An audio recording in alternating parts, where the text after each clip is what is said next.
We're back in the bay with another Fitter's Choice video for you today. Game improvement irons. Talking with Tyler about the top 2 game improvement irons of 2025 as decided by our fitters at Second Swing. We'll hit some shots and tell you everything you need to know about these 2 really good irons.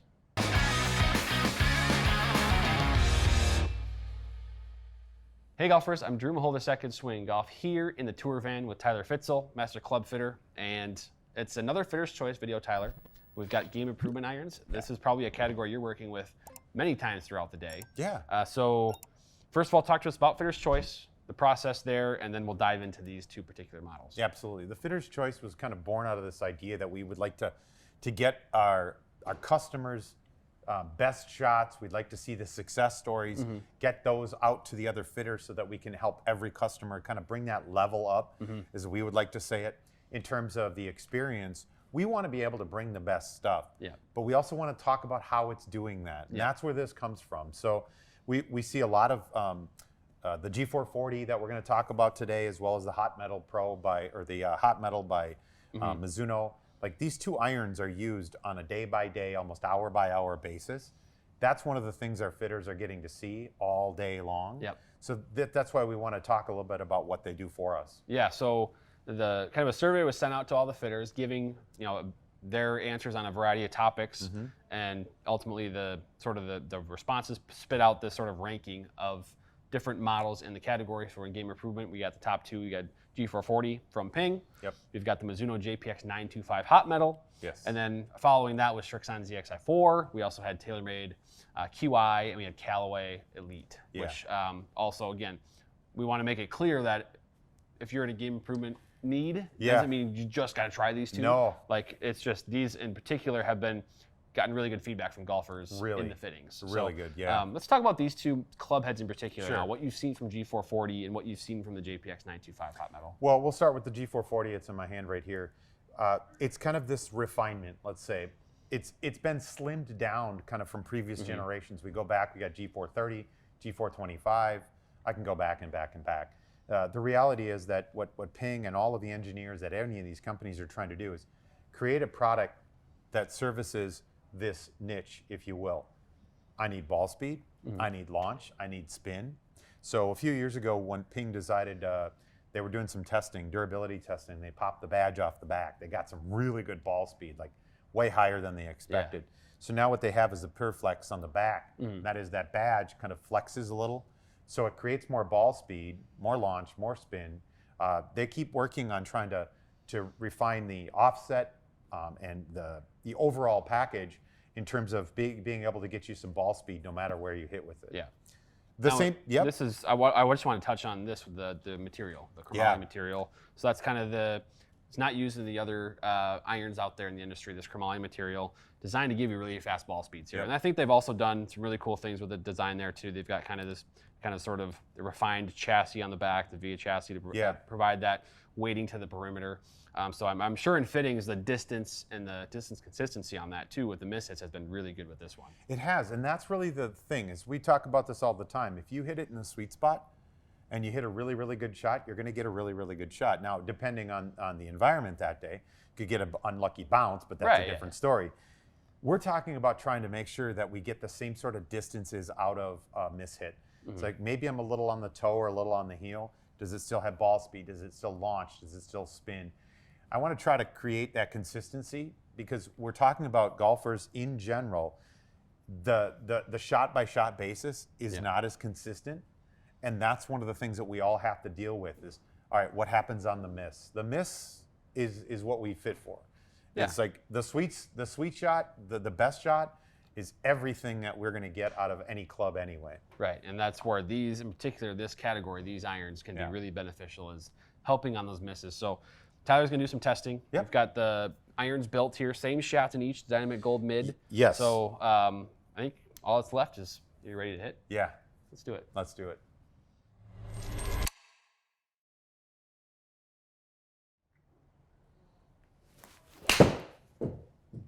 I actually like that launch. That launch and that spin. That was so I guess that's not bad that's at pretty all. good right there. You're over 5,000 spin, which is for this type of club is pretty good. You got landing angles near 45 degrees. Yeah. One of the things I really like about this is like that landing angle is kind of what I'm looking for. So let's get this launch up and this landing angle steeper. Some more speed there. A little bit. There you go. There's a landing angle over 45. Yeah, a little pushy on my part, but Yeah. again, really nice launch, nice Yeah. spin. That's a really good golf shot right there. Yeah. I will say now this is, someone that's used to kind of a forged iron, but it's definitely loud. It's definitely louder. It is. There's a sound associated with it. I do think, we're inside, so there's a little bit of a difference as we're inside. But to say that, the one thing that Ping has done really well, they use a very soft material for all of their stuff, and that's one of the things that I look at with this. Yes, it's maybe a little bit clunky or clicky on that, but I get outside, that probably goes away a little bit more as well. Yeah, I mean, being in the environment here, you just, you hear more of it, I guess. Oh yeah. Yeah. Yeah, I don't mind this at all. This actually has just great numbers kind of all the way around. I'm not looking to push my 7-iron, 180 yards at all. But what I'm seeing out of this too is I like the way that the ball flight looks. I like the way that it feels. I like the look at it addressed. So a lot of positives from this. Yeah, we'll get one more here. That way we'll have 5 and we'll go to 5 with the Mizuno. That was a little heavy. Okay. As you got a little bit behind it. Let's see there. Yeah. It's not, launch is, that's kind of the side effect. Launch of is that, right? pretty, yeah, but launch is still pretty good. The spin really dropped there. That it probably caught a little bit higher on the face. Yeah. So one of the things I also talk about here too is see the carry distance. It's important to note that the carry distance is the number that we like to look at, not total. Yeah. Because total is something that's going to be determined by the environment. We had some storms roll through. It was really wet. I get out. I'm landing the ball in the air. 148 yards. It's not going to go. It's not going to go 163 like that shot did, right? No. So here we've got 5 shots, and actually, really that last one was kind of the first one, the only one that you really struck quote unquote poorly. Yeah. And the carry distance was actually right in the range of the rest of them, Yep. as you can see here. So that dispersion is really, really nice. You can see the spin consistency if we were to take that out, right? It goes to right around 5,000, and the deviation's really good. Yeah. So what else jumps out at you looking at all these numbers here? Well, again, I'm looking at it not necessarily for the ball speed, but I'm really looking at it for the launch angle, the spin rate, and the carry distance. The landing angle is giving me a really good idea about how this is performing, but launch and spin is good, landing angle is good, carry distance is what I'm looking for.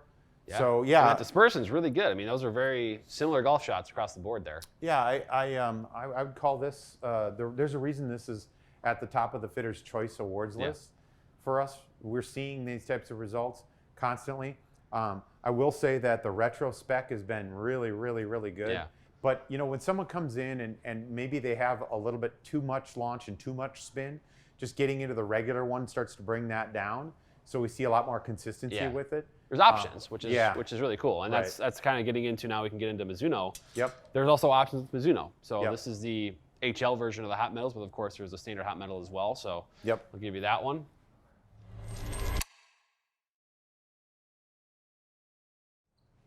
And then talk to me as you put that one down to the dress, what differences you see compared to the G440.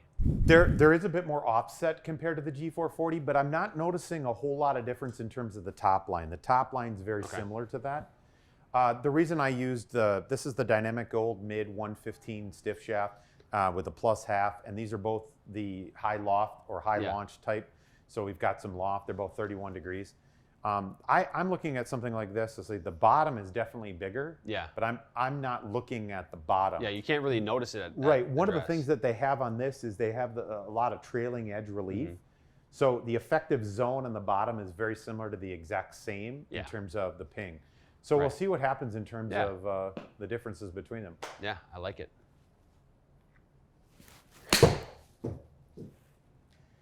Yeah, that might be a little bit on me. It's just just a little bit of the face closed, but the one thing I'm not a fan of offset because I do tend to kind of just close things up a little bit. That's kind of what it's designed for. That's what it's designed to kind of close things up. That's supposed to help you close it. Yeah. But very smooth. I would say that right away that was a much quieter sound than the G440. I thought so too. That one, it was, you definitely didn't start at his left. Yeah. And that could have been a mental note of like, hey, I do that all the time when we're doing these testing, so. I just might get a little stuck. I just might be a little stuck right there. Hey, that's fine. Though. These your carry distances are pretty consistent right now. Yeah, that sound is definitely a little quieter than the G440, I thought. Interesting. Yeah. Seeing that landing angle average right now, just under 45. Yeah. The spin seems to be up a little bit too, on average. Well, I definitely caught that one a little on the lower face.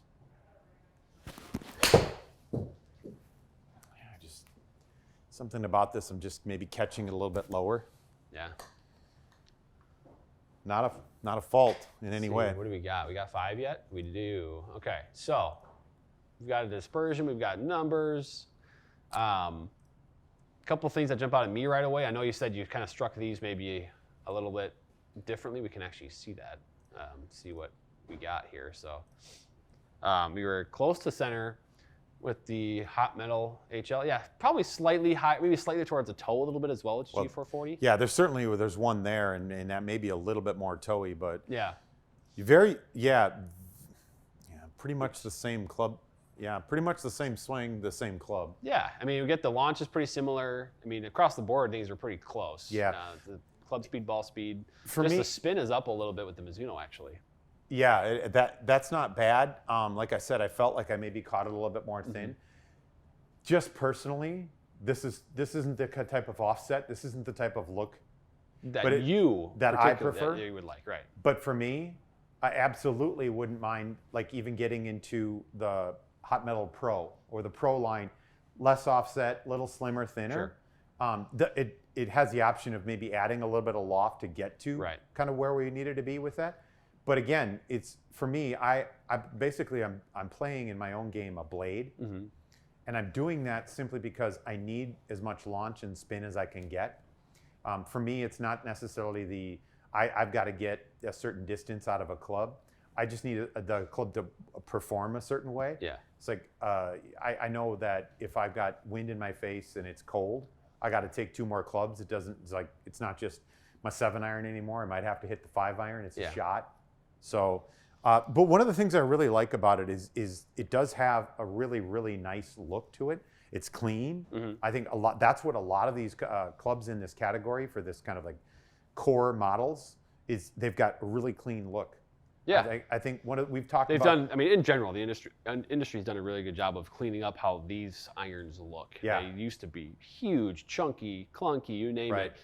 A ton of offset, and they've really cleaned that up to provide something that's appealing to look at while also still giving you the distance and the forgiveness and the different technologies packed in there. Right. Both of these irons have done a really good job with that, I think. And even you see it here where, you on impact on a couple of these shots, you were like, that sounds awful, or it feels awful. But you look at the carry distance, you lost 4 or 5 yards, maybe 4 yards. I mean, your average with the clubs was 144, and these two are just barely under 140. So that seems to me like it's helping you on those miss hits. Yeah, and one of the things to note about that too is for me anyway, I talk about feedback. So when I felt like I was hitting them thin, and then we go to the impact location and find out I'm just hitting them right in the middle. Like to me, that's the feedback. Mm-hmm. I'd look at that and go, well, that might not be what I want out of it. Right. And one of the things we talk about here is we're talking about a lot of measurables. We're talking about data. One of the things that we don't have as a customer is if you and I are talking, I don't have a measurable for look and feel. Yeah. That's not something that I get to measure with it. That's just a personal thing. And that's why, like I say, I would go with a set of Mizunos, which is why I have Mizunos in my bag. Yeah. Like that's. Yeah. But I've got a particular blend. I've got blades. I want blades. That's the whole point is making sure you have a certain set of needs for your game that service with a custom set, and that's what these can do for you. Just before wrapping up, I did want to say these 2 shots are below and low on the face here, so you're not crazy, right? Yeah. But just pointing that out, and then to see these, these are much closer to the center there. So. But anyway, 2 really good irons in the game improvement category. Mizuno JPX 925, PING G440, and of course and of course the variations that come with them as well. Go get fit. If you feel like your iron game is struggling, or maybe you could need some help hitting greens regulation, more consistency, these are two really good options there. So Tyler, thanks for joining, hitting all the shots today. Really good stuff here. Keep your grooves clean and stay razor sharp.